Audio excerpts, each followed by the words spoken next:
Graças a Deus. Cumprimento os irmãos com a paz do Senhor, amém? Está todo mundo bem aí? Glória a Deus. Irmãos, nós vamos dar sequência ao nosso estudo que nós temos feito na quarta-feira. Nós temos estudado a carta de... Qual que é a carta que nós estamos estudando na quarta-feira? Gálatas. Abra comigo a sua Bíblia. Na carta de Gálatas, a qual escreveu o apóstolo Paulo. No capítulo de número 2.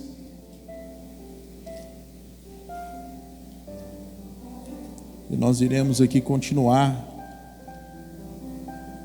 Nós não conseguimos aqui finalizar, né? O capítulo 2, no culto anterior. Então nós iremos hoje tentar finalizar o capítulo 2. Porque eu falo muito, né? Aí a gente tenta fazer 10 versículos, a gente faz 3. Mas já é um avanço. Quem tem nos acompanhado aí nas redes sociais? Os irmãos, quando puderem, irmãos, compartilha os vídeos da igreja, nos ajuda. Nós temos trabalhado aí firme, né? Para que muitas pessoas sejam alcançadas por esse evangelho que é pregado aqui nesta igreja. Há muitas pessoas, irmãos, que eles não podem ir numa igreja, eles não têm condições na área da saúde, ou às vezes está num lugar muito difícil acesso, mas ele tem um acesso à internet ali, que ele consegue ouvir uma pregação, um louvor.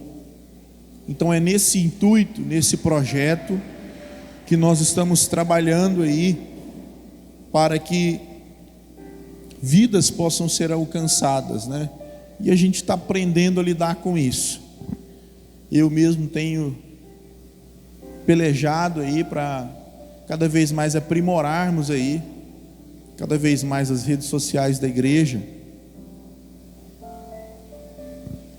E eu fiz um recorte da pregação do irmão Tiago. Quem viu lá esse recorte?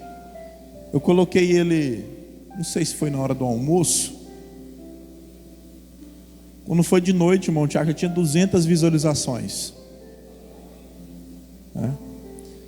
Então você vê que por intermédio daquele recorte, pessoas estavam procurando a pregação para ir ouvir a mensagem, que foi uma palavra maravilhosa, né, do irmão Tiago.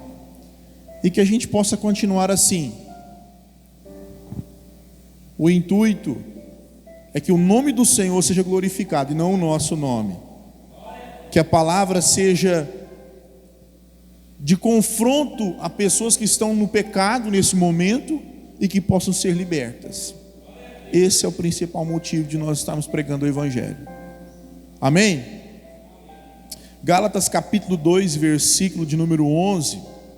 Nós já tratamos do 11, 12, 13, mas para nós termos um pouco de contexto, diz assim: quando porém Pedro veio a Antioquia, enfrentei-o face a face por sua atitude condenável, pois antes de chegarem alguns da parte de Tiago, ele comia com os gentios.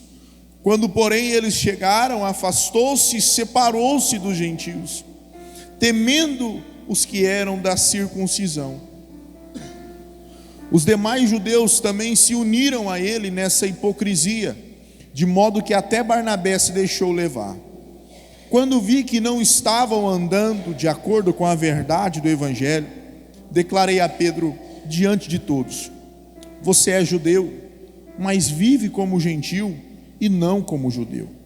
Portanto, como pode obrigar gentios a viverem como judeus? Verso 15: nós, judeus de nascimento, e não gentios pecadores, Sabemos que ninguém é justificado pela prática da lei, mas mediante a fé em Jesus Cristo. Assim nós também cremos em Cristo Jesus, para sermos justificados pela fé em Cristo, e não pela prática da lei, porque pela prática da lei ninguém será justificado. Se porém procurando ser justificados em Cristo, descobrimos que nós mesmos somos pecadores, será Cristo então ministro do pecado? De modo algum.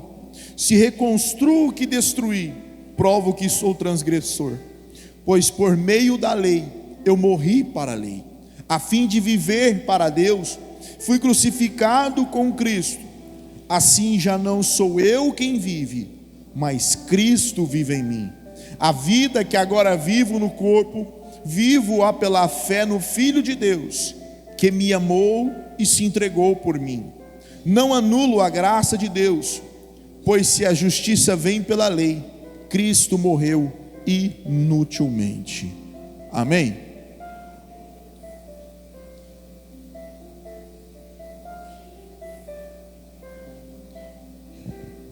Coincidentemente, hoje eu estava trabalhando e lutando contra essa tosse também, e fazendo um serviço lá perto de Gurinhatã.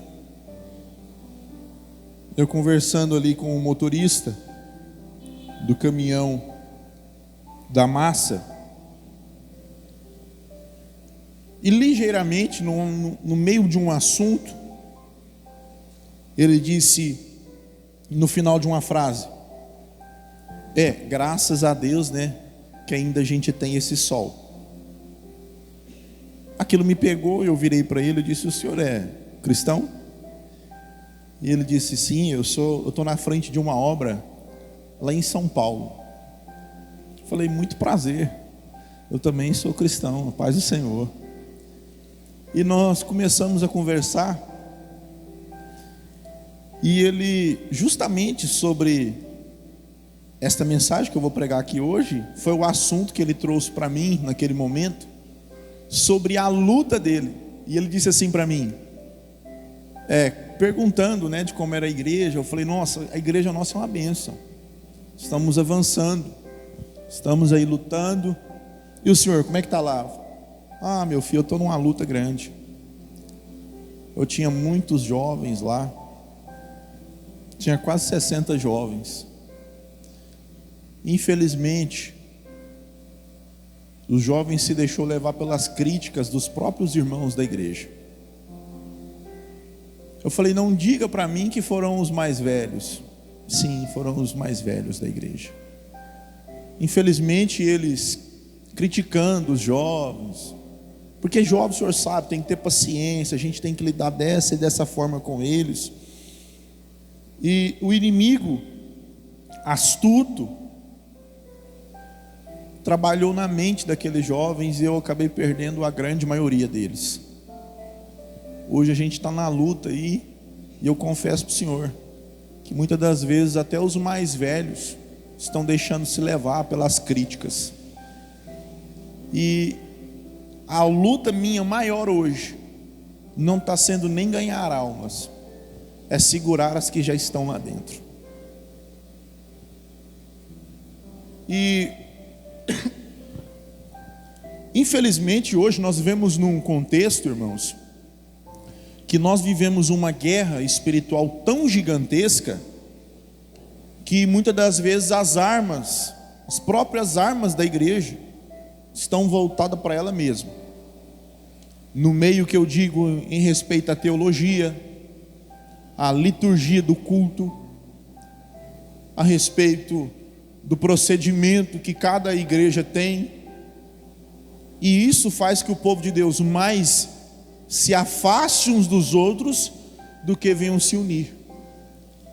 E nada melhor para o crescimento da igreja do que a união dela mesma. Você quer ver uma igreja crescer, você põe ela unida. Você trabalha a unidade na igreja. Qualquer pastor que quer que a sua igreja cresça, Primeira coisa, ele tem que trabalhar a unidade dentro da sua própria igreja.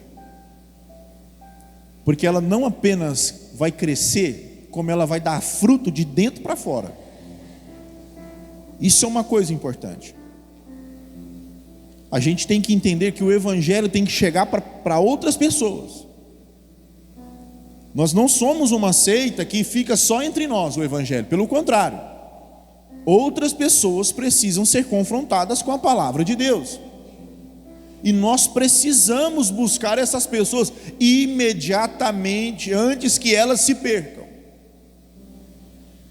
E hoje Deus chamou eu e você aqui para ouvir essa palavra, para que nós possamos ter unidade e, após ouvir essa palavra, buscarmos essas ovelhas que estão perdidas na casa de Israel. E é importante, quando nós falamos desse texto, que não há nada melhor do que trabalhar desse assunto do que na carta de Gálatas, onde nós já estamos fazendo esse estudo aqui. Porque o apóstolo Paulo, ele está combatendo a força da religiosidade. Nós já tratamos aqui no capítulo 1, não sei quantas pregações, não me lembro, que foi só no capítulo 1. No capítulo 2, já estamos na terceira ou quarta pregações só no capítulo 2, terceira, só no capítulo 2, e a gente não deixa de falar da religiosidade. Que palavrinha difícil, que está impregnada em nossas vidas, e nós precisamos nos abster da religiosidade, porque servir a Deus não é ser religioso, tá? É como uma procissão. As pessoas estão naquela caminhada, né, irmão Tony? Naquela valentia, e eles entendem que é obrigatoriamente naquela caminhada ser assim, assim, tem um padrão. Se você sair do padrão, não adiantou nada, né, Renato? Você vai chegar lá na Água Santa e não adiantou nada. Por quê? Porque você não seguiu o padrão daqueles que vieram. Então, muitas das vezes isso está impregnado na igreja. Não, eu preciso seguir esse padrão. Qual de nós aqui hoje que podemos dizer com a boca cheia: não, eu sou fiel a Deus de todo o meu coração? Você consegue dizer isso? Qual de nós que possamos dizer isso, irmãos? Porque nós somos falhos. Nós vamos pecar hoje, irmã Sirene, pecaremos amanhã e vamos falhar todos os dias enquanto nós existir, porque não é a nossa natureza. E o apóstolo Paulo vai combater isso aqui. Porque agora o contexto aqui, para nós nos habituar melhor. Na semana passada eu comecei a trazer sobre esse assunto aqui, nós falamos aonde o apóstolo Pedro, ele vai até Antioquia visitar alguns irmãos ali, e ali era uma região onde o apóstolo Paulo pregava. A Bíblia diz que o apóstolo Paulo chega até aquele lugar e ele se depara com uma atitude um pouco indigesta. Ele vê o apóstolo Pedro sentado com novos irmãos gentios, a qual no mesmo capítulo 2 foi determinado pelo um concílio que não havia necessidade, irmã Regina, dos novos irmãos cristãos terem que circuncidar, terem que seguir os mesmo padrão dos irmãos que nasceram no judaísmo, que já desde criança respeitam as características do judaísmo. Não havia necessidade. Então foi determinado naquele concílio que os novos irmãos eram considerados da mesma família de Deus, todos do mesmo corpo, independente se eles guardassem o sábado ou não, ou se eram circuncidados ou não, ou se comiam carnes de alguns animais ou não. Pelo contrário, Deus levanta o apóstolo Paulo, ele diz com as suas próprias palavras, que Deus lhe chamou para pregar a palavra aos gentios, e o apóstolo Pedro foi chamado para pregar para os judeus. Ou seja, existem pessoas que vão ser levadas a Cristo de uma forma diferente que eu fui, de uma forma diferente que você foi. Talvez na sua época em que você se converteu, não era como hoje, tudo era proibido. Hoje não. Hoje abriu um leque maior aí, e a igreja aderiu outras coisas a mais. E às vezes o nosso olhar critica mais do que a nossa própria fé. O nosso olhar é tão julgador, irmã Liane, que nós conseguimos olhar para os irmãos e até mesmo muitas das vezes dizer: essa pessoa não serve a Deus, simplesmente por aquilo que eu vejo. Mas nós não conhecemos a sinceridade do coração dessas pessoas. E a Bíblia diz que o apóstolo Paulo, vendo a atitude de Pedro, porque após Pedro se sentar com os gentios, rapidamente vem alguns discípulos da parte de Tiago. Para quem não sabe, esse Tiago aqui era o Tiago, irmão de Jesus, apóstolo. Tiago tinha consigo um grupo de judeus de nascimento, que eles tinham respeito, uma forma muito maior com a lei do que outros irmãos. E quando esses irmãos chegaram nesse mesmo ambiente, o apóstolo Pedro se levanta do lugar onde ele está e se afasta, com medo do julgamento dos irmãos antigos. O que eles iriam dizer? E agora o apóstolo Paulo vê aquela atitude e ele repreende o apóstolo Pedro no meio de todos. E foi trazido aqui na última pregação a respeito sobre isso, que líderes também erram. Defeitos devem ser tirados na raiz. Problemas de unidade na igreja devem ser tirados na raiz, pois contamina toda a igreja. Outro fator que nós tratamos aqui também foi a má influência que tem um mau exemplo, pois a atitude de Pedro contamina Barnabé e até mais os outros irmãos que estavam com eles. Eles também se levantam, e isso vai criando uma separação na igreja. Mas o apóstolo Paulo, levantado pelo Espírito Santo, ele vai advertir o apóstolo Pedro junto com Barnabé e os seus discípulos, os discípulos de Tiago, para que aquela igreja crescesse em unidade. E é muito importante que na igreja, muitas das vezes eu faço aqui isso com um grupo de louvor, às vezes nós vamos ensaiar, isso está virando rotina, mas a gente sempre faz o quê? Eu trago uma reunião entre nós mesmos, para que nós, os 8 integrantes do grupo, falem, opinem e trazem sugestões para que o grupo venha melhorar, porque aqui não existe uma suprema corte. Todos trabalhamos para o reino de Deus, e todos na igreja devem trabalhar com alegria. Então é importante que a igreja tenha em comum e acordo. Como o sábado, por exemplo, nós tivemos aqui a reunião de membros, onde os irmãos opinaram e deram sugestões para o crescimento da igreja, porque nós somos o corpo, onde Cristo é a cabeça da igreja.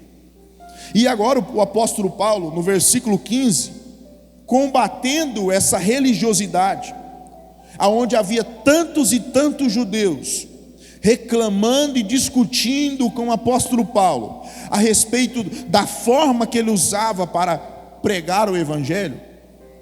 Eu me lembro de uma vez, eu trabalhava na cooperativa, e tinha um irmão que trabalhava comigo lá, que ele evangelizava de uma forma diferente. Eu tenho esse jeitão meu, né, brincalhão, mas quando eu separava para falar do Senhor, eu escolhia uma forma de um linguajar melhor para falar com aquela pessoa. Mas aquele companheiro de trabalho meu, ele não esquentava com isso, e ele falava do jeitão dele. Deus o resgatou das drogas, tinha pouco tempo de convertido, então ele tinha aquele jeitão ainda, né, com ele. E às vezes ele ia falar com alguém, ele falava: rapaz, tu não crê em Deus não? Tem milagre para acontecer na tua vida se você crer, rapaz. E no meio daquelas palavras ele colocava uma gíria, um jeitão ou outro. Eu olhava do lado de lá, eu pensava: rapaz, do jeito que ele fala, né? Parece até que ele vai bater no homem ali que ele está pregando. Mas depois daquele diálogo, muitas das vezes aquelas pessoas que ouviam aquilo, às vezes vinham conversar comigo e falavam: Zé, eu tenho que mudar de vida mesmo, eu preciso ir para a igreja. Ou seja, mesmo com aquele jeitão, as pessoas ainda, aquela palavra entrava no coração delas, porque haviam pessoas que existiam essa necessidade. Outros, a outra necessidade de você falar com eles. Existem pessoas que não gostam de ser evangelizadas dessa maneira. Dependendo da forma que você chegar, ele te reprime. Mas outros não, outros gostam de uma abordagem mais ofensiva, e outras pessoas também gostam disso. É como as pregações, algumas pessoas são mais eloquentes que as outras, alguns se movimentam mais que os outros, outros gostam de ser mais palestrante, outros são mais calmos, outros são mais ofegantes. Mas o importante é que o evangelho de Cristo seja pregado. Eu não importo da forma que é. O irmão chegou aqui, ele falou ofegante. Não, o outro falou parecendo que é uma palestra. Irmão, é a Bíblia que está sendo pregada, não tem heresia. Amém. É a palavra de Deus. Aí eu fico ouvindo as pessoas falar: não, porque eu não aguento isso, que não sei o quê. Quantas pessoas que eu ouço aí, porque não quer ouvir uma pregação pentecostal, porque o pastor às vezes ele fala aqui, né? Ele aumenta o tom, ele fala repetidamente. É a Bíblia que está sendo pregada. Nós cristãos estamos deixando de ouvir a palavra de Deus para reclamar a forma que está sendo pregada a palavra. Sabe o que nós devemos combater? Heresia, falsa pregação, falso testemunho. É isso que nós devemos combater. Não é o tipo de louvor, que eu gosto de ouvir um louvor mais calmo. Não, eu não gosto de ouvir um louvor como o Graça e Paz cantou aqui hoje, um louvor mais pegado, mais avivo. Não, eu gosto de um louvor mais tranquilo. Meu irmão, não tem problema, ouça o louvor mais tranquilo, o outro irmão escuta o outro. O importante é você ouvir algo que te faça adorar o nome do Senhor Jesus Cristo, pois tudo se resume na glória de Deus. E infelizmente, esses detalhes que eu estou te falando, talvez você: não, pastor, isso aí não é nada. Tem colocado divisões em muitas pessoas. As pessoas, elas colocavam divisões entre um e outro. Não, eu gosto de ouvir Paulo. Não, eu gosto de ouvir Barnabé. Lembra disso? Não, eu sou de Pedro. E cada um daqueles discípulos tinham outros discípulos com eles.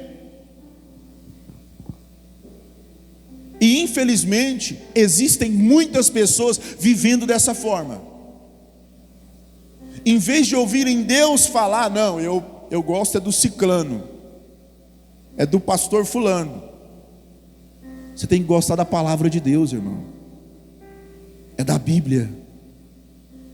É só ela que salva. Aquele pastor não vai te salvar, aquele cantor não vai te salvar. O que vai te salvar é as Escrituras, é a palavra de Deus que vai te transformar, você e a sua casa.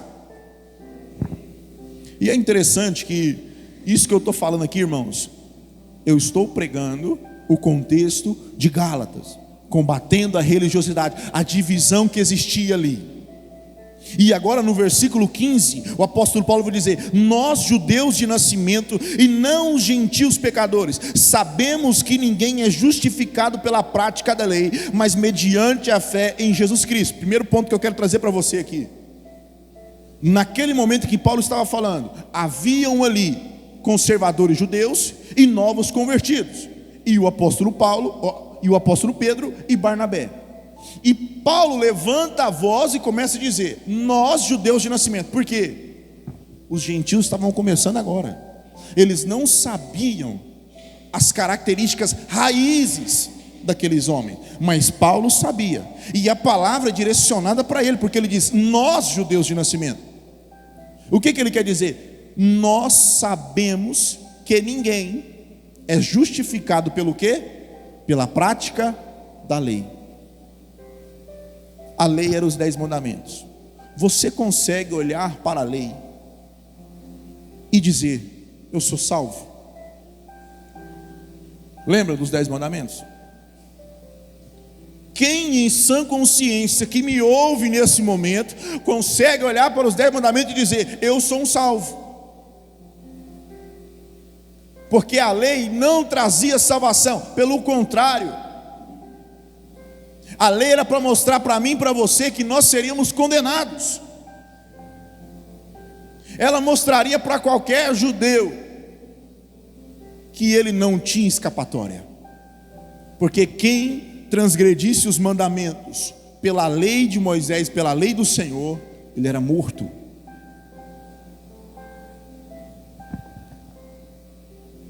Vou te dar um exemplo.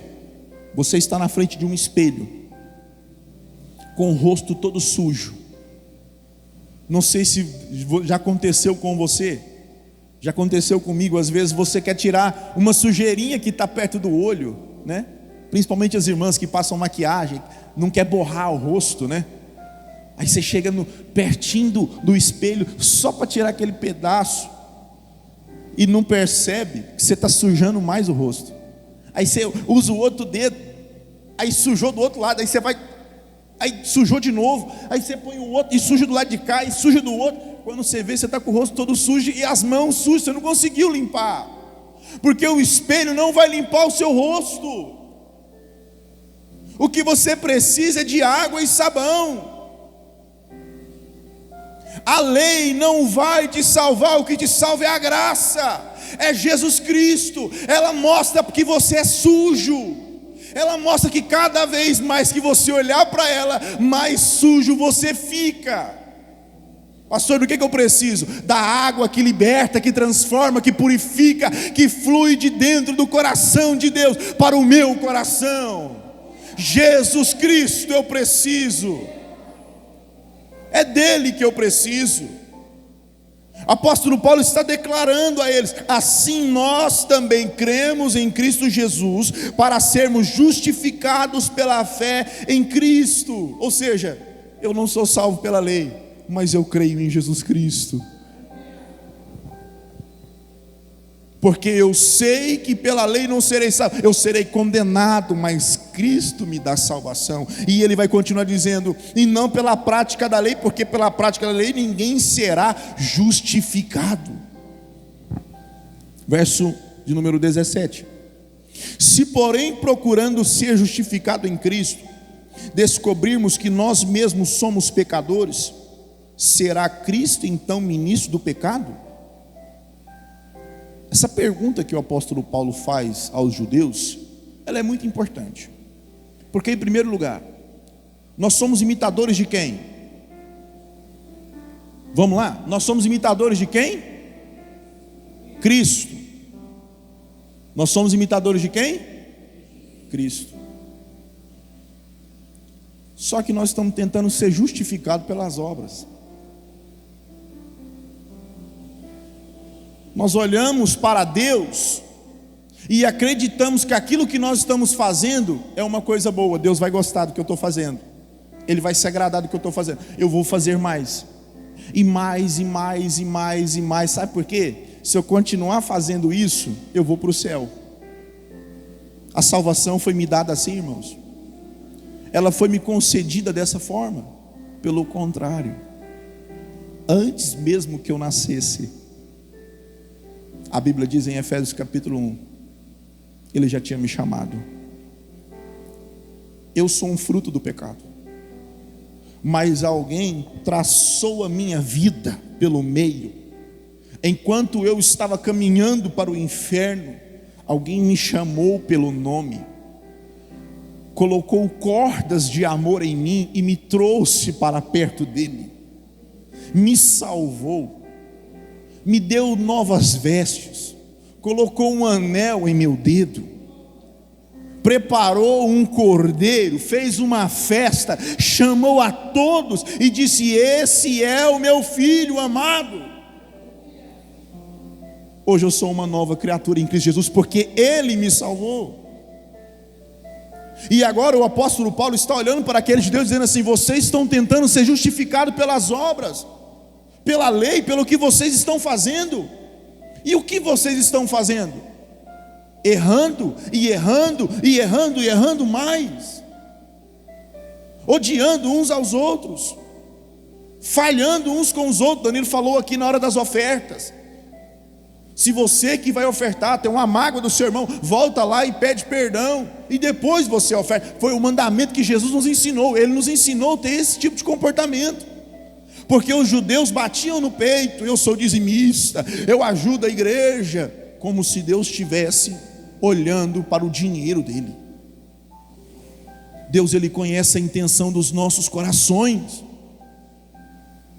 A intenção de Davi era punir o homem que estava roubando as ovelhas do seu vizinho, não era assim? Mas a intenção de Deus era punir ele com as suas próprias palavras, mostrar para ele com as suas próprias atitudes que ele estava errado. E é isso que Deus faz conosco. Ele mostra para mim e para você com os nossos próprios olhos que estamos errados. E agora o apóstolo Paulo, no versículo 17, ele vai mostrar para os judeus que se eles estão tentando ser justificados pelas suas obras, eles estão profundamente dizendo que Jesus também é pecador. Porque se nós somos imitadores dele, se nós somos pessoas que refletem a glória de Deus e não andamos como a vontade do Senhor, alguma coisa está errada. Ou está errado em nós, ou está errado nele. Quem ousaria dizer que era em Cristo que estava o erro?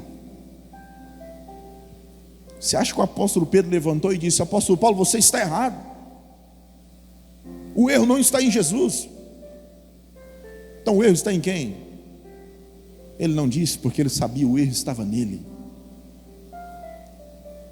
Não é Jesus que faz acepção de pessoas, somos nós. Não é Jesus que envergonha os novos convertidos, somos nós.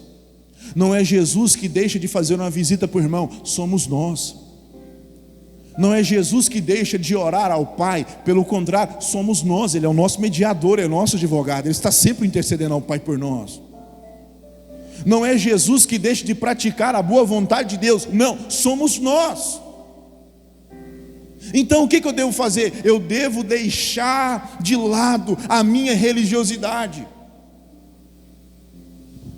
Nossa, eu estou viajando, eu esqueci minha Bíblia em casa, meu Deus, pode me acontecer um acidente, eu deixei lá a Bíblia representa a presença de Deus. Não, ela habita dentro de você. Não é um voto pregado na porta da sua casa que vai te trazer livramento. Deus habita em você, meu irmão. Se tiver um homem agora que me ouve em qualquer lugar do mundo e está debaixo de uma ponte, mas serve a Deus, ali habita Deus com ele.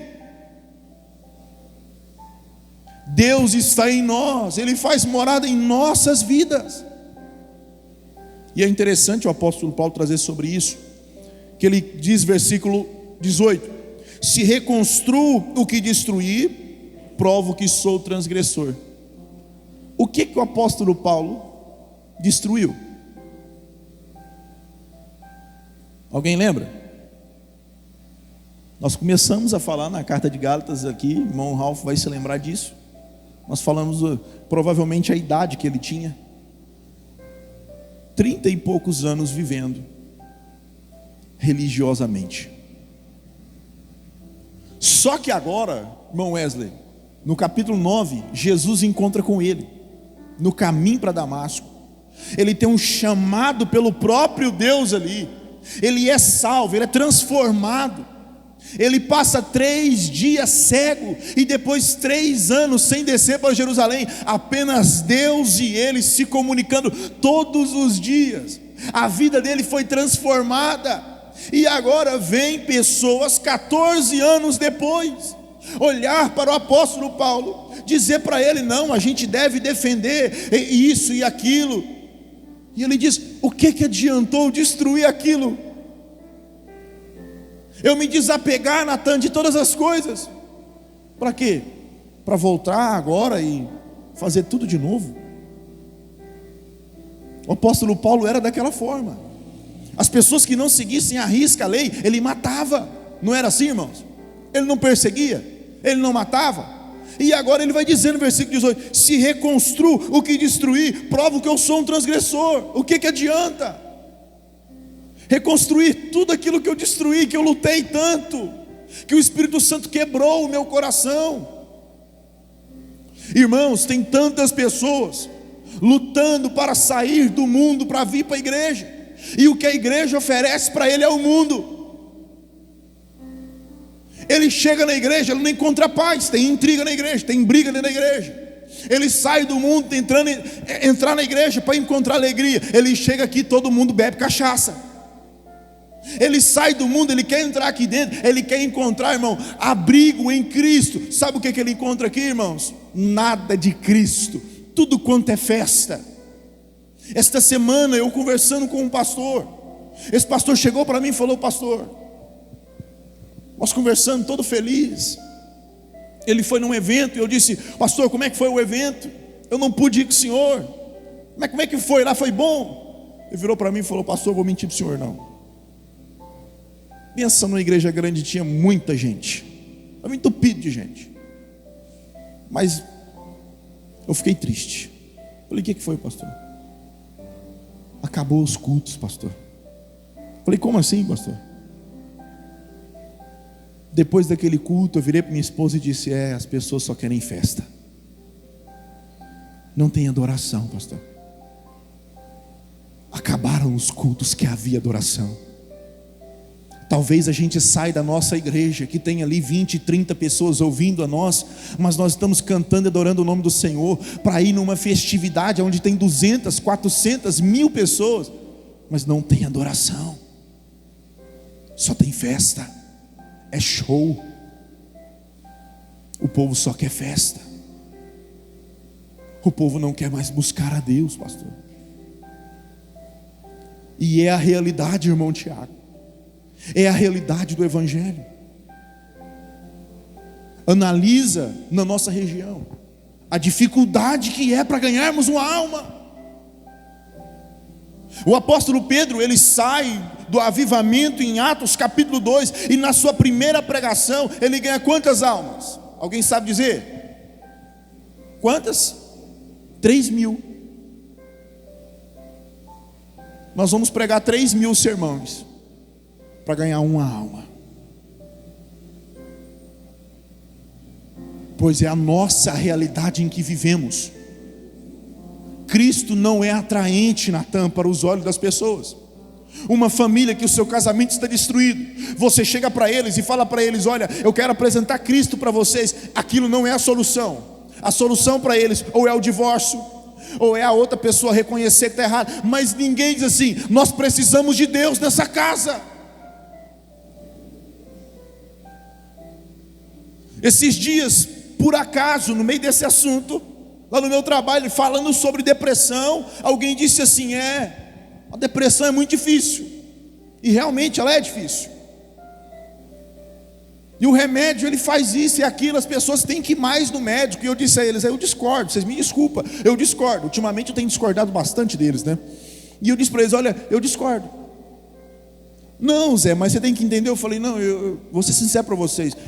Existem várias pessoas que têm depressão, que estão ao meu redor. Inclusive, eu trago muitas e muitas palestras na igreja a respeito sobre depressão. E não existe solução melhor do que Jesus. Vocês me desculpem. Existe uma manipulação nos remédios que você não sabe. O remédio pode ser bom até um ponto, mas chega de um ponto para frente, ele manipula o seu dia a dia. Ele manipula as suas ações. Há milhares de pessoas agora que estão trancafiadas dentro de um quarto. Existem pessoas agora que estão aí, irmãos, dentro de um quarto sem vontade de sair. E alguém apresenta um remédio para essa pessoa, que talvez tenha lá, não sei, 100 miligramas, 200, não sei, que faz essa pessoa dormir pelo menos por 12 horas. E alguém diz: não, o Renato está mais calmo. Está mesmo. Ele dormiu o dia inteiro. Ele acorda sonolento. Ele acorda sem forças. Ele não tem prazer em reagir. Ele não tem felicidade em comer uma comida. Mas o apóstolo Pedro, Ele vai dizer na sua carta: lançai sobre o Senhor todas as vossas preocupações, toda a vossa ansiedade, e o Deus de todo o tempo cuidará de cada um de vocês. Você quer um remédio para levantar dessa cama, para sair de dentro desse quarto? Jesus Cristo. Eu te apresento Ele hoje.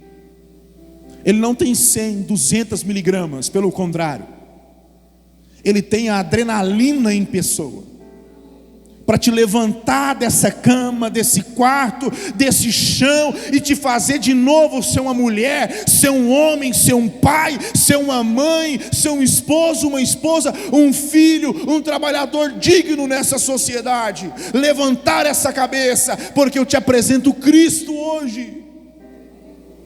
Pastor, você não conhece minha situação. Realmente eu não conheço, mas Ele conhece. Ele sabe como resolver a sua situação. Ele sabe como vai te levantar de novo. Cristo pode te fortalecer, meu irmão. É interessante que quando nós tratamos sobre isso, existem várias oposições lutando contra esse assunto, mas eu nunca vi um santo remédio como Jesus Cristo para sarar uma pessoa por completo, para fortalecer uma pessoa por completo. Eu passei um dos piores dias da minha vida. Quando dei por mim, irmão Ralph, eu já tinha passado por aquilo. E às vezes eu lembro e fico assim: como que eu suportei? O Espírito Santo me traz à mente que eu estava sempre orando. Eu passei por aquele desafio, irmã Liane, sempre de joelhos, lendo e lendo a Bíblia. Alguém dizia para mim: como é que você aguenta? Eu disse: eu não estou sentindo nada. Mas por que eu não senti, irmã Liane? Eu tinha tanto desejo de orar, tanto desejo de ler a Bíblia, que aquilo foi para mim, irmão Tiago, como duas muletas que me sustentou naquele período, irmã Sirene. Às vezes nós estamos aqui, como Danilo falou aqui do irmão da irmã Sirene, quem olha para ele nem parece que ele acidentou, mas a igreja estava orando pela vida dele. A irmã Sirene mandava áudio para mim: pastor, ora pelo meu irmão, pastor. E ela pediu oração na igreja, vinha no culto, nós orávamos por ele. Por que ele está aqui hoje? Porque a oração de alguém fez efeito. A Bíblia diz que a oração do justo tem muito poder em seus efeitos. Você quer mudança? Ora. Você quer transformação? Peça ao Senhor, clame, ore. Para nós finalizar: pois por meio da lei eu morri para a lei, a fim de viver para Deus. Oh Deus, olha que maravilha isso aqui, irmãos. Por meio da lei eu morri. Quando eu olho para a lei, dona Roberta, eu não tenho que ver em mim justificação, eu tenho que ver que realmente eu não tenho esperança mais. Quando eu olho para os 10 mandamentos, Andrine, eu, José Roberto, olho para os 10 mandamentos, Wesley, e olho para ele e digo assim: não tem esperança para mim mais. Eu estou acabado, eu estou condenado, eu estou lançado ao inferno. Mas o apóstolo Paulo que diz que quando ele olha para a lei, ele morreu para que Cristo vivesse nele, para que ele vivesse para a glória de Deus. Sabe o que ele está dizendo? A lei me mata, ela me lança no inferno, mas Cristo me dá vida, Cristo me transforma. Olha o que ele diz aqui no versículo 19: a fim de viver louvar a Deus. Eu só estou de pé hoje pela misericórdia e a graça do Senhor. Eu só prego essa mensagem para você através da graça e misericórdia de Deus. Eu só estou na frente dessa igreja através da misericórdia e a graça de Deus. Não existe mérito meu aqui. Não, o pastor chegou cedo, ele abriu a igreja, o pastor lavou a igreja, o pastor evangelizou, ele me buscou em casa. Não, esquece o meu nome, coloque o nome de Jesus Cristo. É por intermédio dele que nós pregamos, é pelo nome dele que nós falamos, é pelo nome dele que nós cantamos, é pelo nome dele que nós estamos aqui. Versículo 20: fui crucificado com Cristo, assim já não sou eu quem vive, mas Cristo vive em mim. Ele vai mudar, Wesley, agora a parte do eu para ele. Ele vai dizer: não sou eu, o eu, não sou eu. Na segunda parte, mas Cristo. Não sou eu quem vive, mas Cristo vive em mim. Sabe o que é isso, irmão Tony? A partir do momento que Ele me encontrou, eu deixei de existir. As minhas vontades não têm prioridade, os meus desejos não têm prioridade, o meu querer não tem prioridade. A partir do dia que Ele me encontrou, Ele assumiu o controle do barco. O manche está na mão dele, o volante está na mão dele, ele que está no controle desse avião, ele que está no controle desse carro. Eu só estou aqui como uma ferramenta, eu só sou um teclado, como o teclado é na mão do irmão Tony, sou eu na mão de Deus, eu só sou um instrumento. Quando Deus chamou o apóstolo Paulo, ele disse para o profeta: vai lá, porque para mim ele é como um instrumento. E ele diz: eu ensinarei a ele, mostrarei a ele o quanto ele deve sofrer e padecer pelo meu nome. Irmão, sofrimento também é viver para a glória de Deus. Irmão, passar luta também é viver para a glória de Deus. Não ter muitas das vezes as prioridades também é viver para a glória de Deus. As dificuldades também é viver para a glória de Deus. Pastor, e quando morrer alguém da minha família, também viva para a glória de Deus. Todas as coisas foram feitas para Ele, por meio dele são feitas todas as coisas. Todas as coisas. Pois não sou eu mais quem vivo, Andrini. Agora as minhas atitudes, os meus comportamentos, o meu falar, o meu transparecer, a minha vivência, é Ele que está no controle, Liane. É Ele que está no controle. Quando você terminar de cantar aqui na igreja, quando o culto acabar, você vai se perguntar: Deus, eu não tinha forças para vir hoje, e agora o culto já está acabando e eu estou aqui com meu coração cheio. Como isso aconteceu? Foi Ele que trouxe você, foi Ele que foi lá te trazer, foi Ele que te guardou na estrada, foi Ele que te trouxe, foi Ele que fez você entender essa palavra, e é Ele que vai te levar em segurança. Versículo 21: não anulo a graça de Deus, pois se a justiça vem pela lei, Cristo morreu inutilmente. Deixa eu te dizer uma coisa: quando eu entendo o que a graça de Jesus fez por mim, eu percebo que não é inútil todo aquele sofrimento. Domingo nós estaremos aqui, irmã Claudiane, Santa Ceia. Nós estaremos aqui para participar do corpo e do sangue do Senhor, lembrando da morte dele e da sua ressurreição, da atitude na cruz, que eu e você jamais teríamos condições para suportar aquele sofrimento, mas ele passou, trazendo para mim e para você vida. Vida. Deixa eu te dizer uma coisa: viva para a glória de Deus. Lá na sua casa, viva para a glória de Deus, irmão. Lá no seu trabalho, viva para a glória de Deus. Pastor, me dá uma dica. Se apresente a Deus a cada momento do seu dia. Se você fizer isso, se apresentar ao Senhor, cada vez mais você encontrará mais forças nele, mais e mais forças em Jesus. Você quer ter forças espirituais? Se apresente a Ele, busque a face dele, independente do tamanho de suas dificuldades. Deus, Ele é maior e Ele está cuidando de você. Amém?